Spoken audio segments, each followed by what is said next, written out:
ګرانو لیدونکو السلام علیکم. ستاسو پام راړوم د نن ورځې تازه لنډو مهمو خبرونو ته. پیل له طالبانو کوو. طالبان وایي چاته اجازه نه ورکوي چې پر امریکایي ګټو او اهدافو بریدونه وکړي. دوی ویلي چې القاعده شبکه اوس په افغانستان کې فعالیت نه لري او دوی د هوکړې له مخې چاته اجازه هم نه ورکوي چې له افغانستانه پر امریکایي ګټو او اهدافو بریدونه وکړي.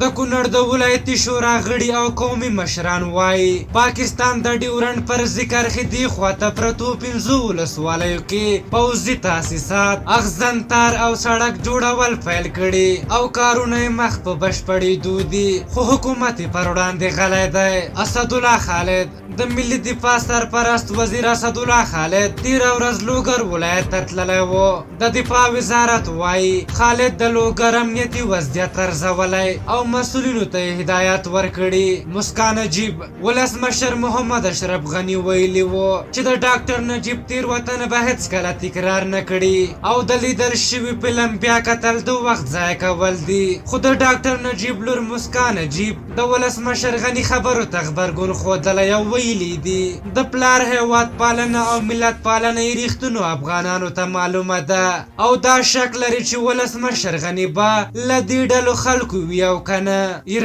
د ایران د بهرنیو چارو وزارت په دغه هیواد کې د افغانستان سفیر عبدالغفور لیوال په کابل کې د شیو اعتراضونو په تړاو اظهار کړی او د لاریونونو په تړاو سپیناوی ترې غوښتی.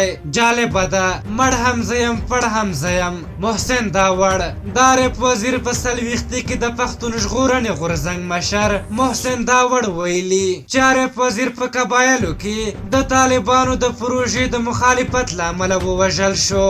ولسمشرۍ ماڼۍ نن په ولسمشرۍ ماڼۍ کې د یو لړ مراسمو په ترڅ کې د ولسمشر غني لخوا د پوهنې اطلاعاتو کلتور او معدن وزارتونو نوي نومان وزیران هر یو میرمن رنګینه حمیدي طاهر ظهیر او هارون چخانسوري په رسمي توګه خپلو دندو ته د سرپرست وزیرانو په توګه معرفي شوي.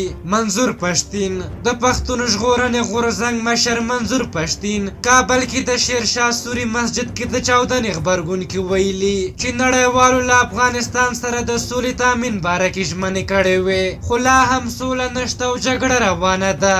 منظور وایي نړیوال د افغانستان سره خپلې ژمنې عملي کړي. په هر حال د نن ورځې تازه لنډ او مهم خبرونه تر بیا چې ستاسو چوپړ ته راځم په لوی او بخونکي خدای مسپارم. د الله په امان.